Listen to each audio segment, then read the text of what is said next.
আগুনে হাত দিলে হাত পোড়ে, এটা তাদের জানিয়ে দিতে হবে। আমি যেখানেই থাকি, এই বাংলাদেশই আমার, এই দেশ আমার বাবা স্বাধীন করে দিয়ে গেছে। ইউনূসের একটা দোষ আছে, মানুষের কাজ চুরি করা। যেমন ক্ষমতা চুরি করেছে, ডাকাতি করে ক্ষমতা নিয়েছে, ওইভাবে কামচোর আমাদের করা কাজগুলিকে সব চুরি করে এই ইউনূস চোরা সেগুলি নিয়ে আবার স্বপ্ন দেখে। তার এক মাইক লাগানো আছে, তার প্রেস সেক্রেটারি বানিয়ে মিথ্যে কথা বলে জাতীয় আন্তর্জাতিকভাবে খুব দাম বাড়াতে চেষ্টা করে। জঙ্গিদের হাতে নিয়ে ইউনূস কিন্তু ক্ষমতা দখল করেছে। চারিদিকে যখন নির্বাচনের দাবি উঠছে, সে কিন্তু নির্বাচন করতে চাচ্ছে না।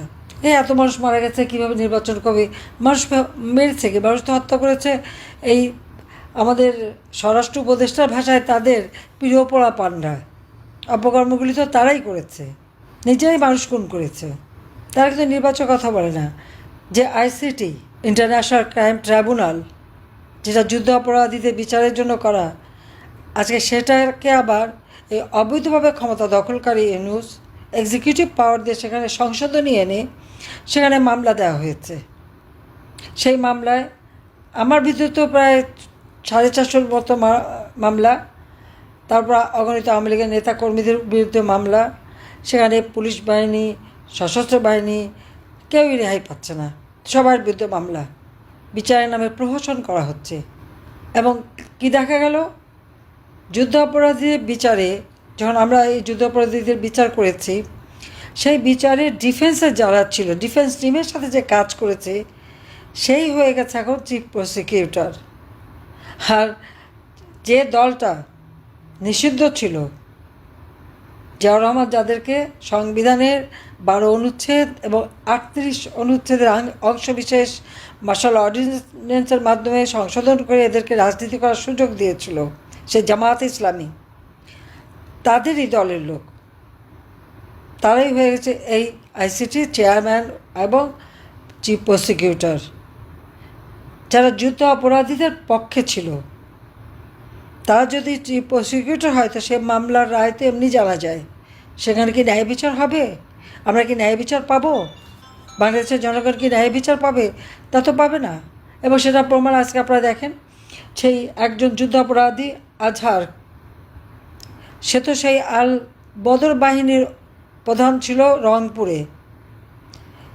মেয়েদেরকে তুলে ধরে পাকিস্তানি হানাদার বাহিনীর কাছে তুলে দিত, এবং প্রেগনেন্ট মেয়ে তাকে রেপ করে দিনের পর দিন রেপ করেছে। তার পেটের বাচ্চা তো নষ্ট হয়েছেই, তার জীবনটাই ধ্বংস করে দিয়েছিল। এবং এভাবে কয়েক শত মেয়েকে তারা সেনা ক্যাম্পে তুলে দেয়, এমনকি অনেককে গুলি করে হত্যা করে। এবং ওই অঞ্চলে, সেই নিষবেদগঞ্জ থেকে শুরু করে সারা অঞ্চলে মানুষকে তুলে ধরে গণহত্যা চালায়, মুক্তিযোদ্ধাদের গণহত্যা চালায়। এবং এর পুরোপুরি প্রমাণ রয়ে গেছে। এখন স্থানীয় লোকজন জানে আজহারের কুকীর্তির কথা, তা প্রমাণিত।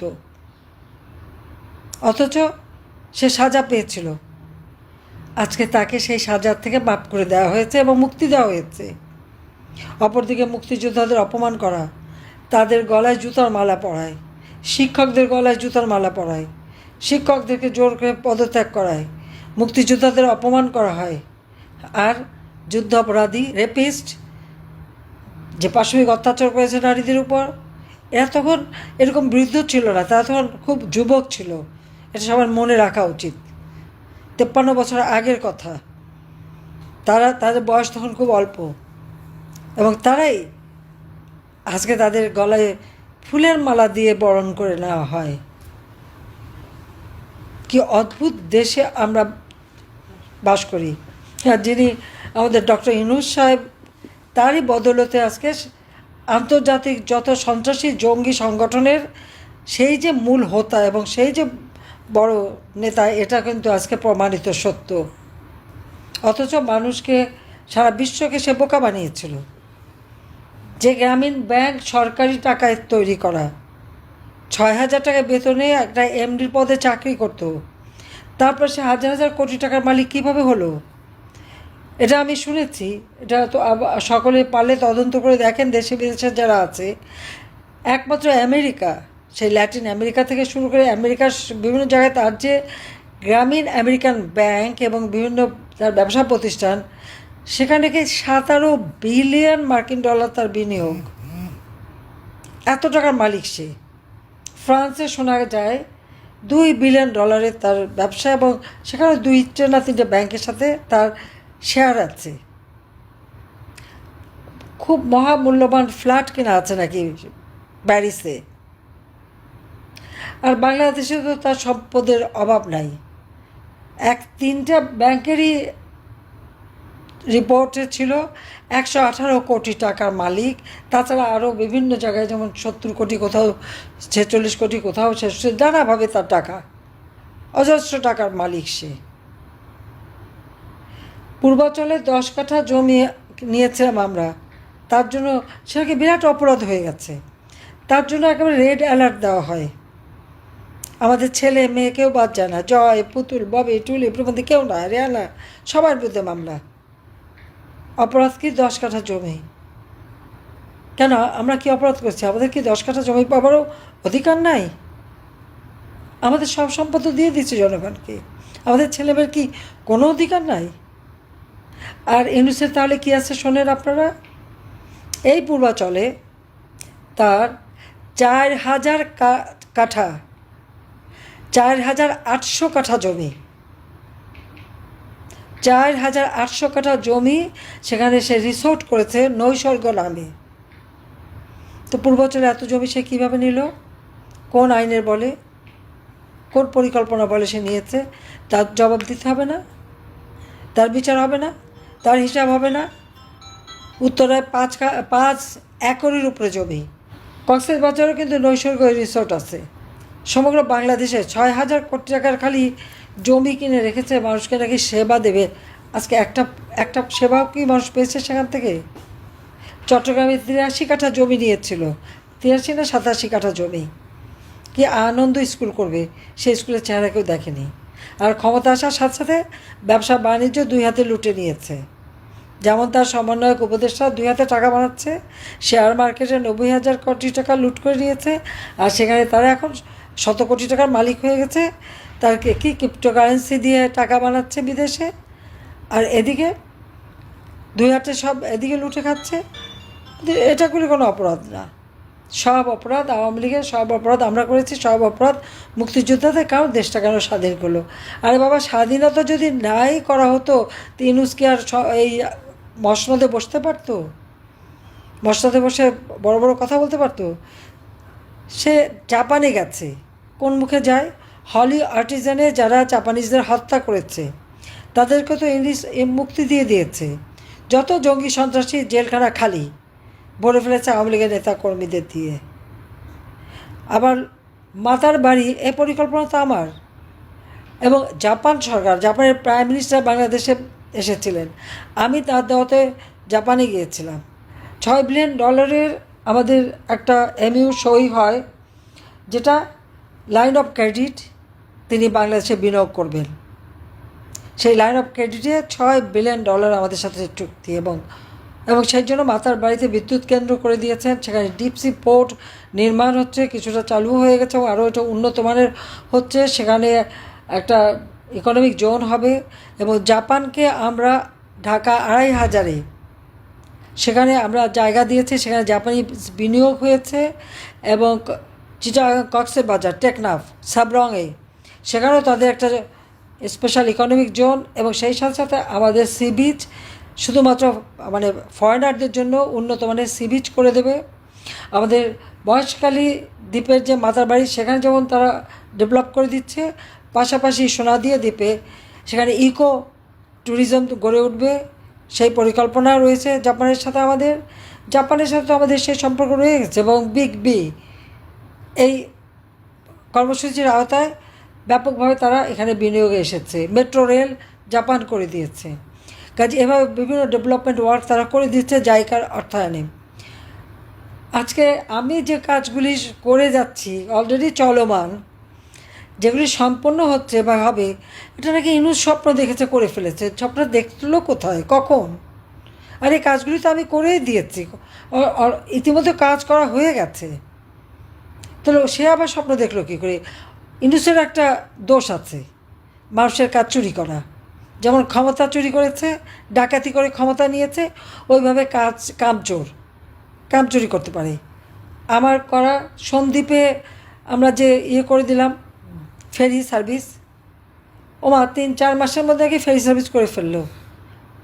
বলতে পারবে এই ফেরি সার্ভিস করার জন্য কী কী করা লাগে আর কত দিন সময় লাগে? একটা ফেরি যে সাগরে চলবে সেটা তো আলাদাভাবে তৈরি করতে হয়। ফেরিটা যেখানে ভিড়বে সে পন্টুনটাও আলাদাভাবে তৈরি করতে হয়। সে ব্যাপারে তো কোনো কাজ আছে? 7 উপদেষ্টা 7 কেচি নিয়ে 1 ফিতা কেটে 7 টুকরা করে উদ্বোধন করতে গেল। ঠিক এইভাবে যমুনা নদীর উপরে রেল সেতু, এটাও তো আমার করা। এই বরিশাল আপনারা ভেবে দেখেন তো, আগে যাতায়াত করতে কত সময় লাগতো, এখন 3 ঘন্টা থেকে 4 ঘন্টার মধ্যে ঢাকা আসতে পারেন। এখানে পদ্মা সেতুই শুধু না, তার আগে শিকারপুর, দ্বারিকা, গাবখান, কীর্তনখোলা, পায়রা নদীর উপর সব ব্রিজ কিন্তু আমার করে দেওয়া। প্রত্যেকটা সেতু আমরা কত নাম বলবো, সমস্ত সেতুগুলি এক এক করে করে রাস্তা করে দিয়েছি। এমনকি ভাঙ্গার থেকে রেল লাইন বরিশাল হয়ে ঝালকাঠি হয়ে একেবারে সেই মংলা বন্দর পর্যন্ত যাবে, সেটাও কিন্তু আমরা করে দিয়েছি। ইতিমধ্যে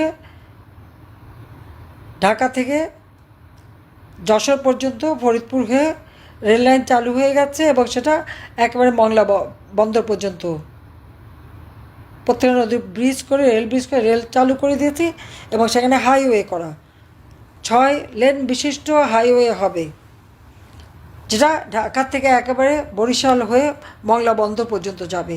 সে পরিকল্পনাও কিন্তু আমাদের করা আছে। প্রত্যেকটা পরিকল্পনা আমি নিজে করে দিয়ে এসেছি। কাজ হয়তো সবগুলি শুরু করতে পারিনি এখনও, কিন্তু শুরু করার কথা ছিল। আমাদের করা কাজগুলিকে সব চুরি করে এই ইনুচোরা সেগুলি নিয়ে আবার স্বপ্ন দেখে। তার এক মাইক লাগানো আছে, তার প্রেস সেক্রেটারি বানিয়ে মিথ্যে কথা বলে জাতীয় আন্তর্জাতিকভাবে খুব দাম বাড়াতে চেষ্টা করে। কাজে এর হাত থেকে দেশকে রক্ষা করতে হবে এবং তার জন্য সকলকে ঐক্যবদ্ধ হতে হবে। তবে আমি আপনাদের সেটি আহ্বান করব যে এভাবে বসে থাকে না।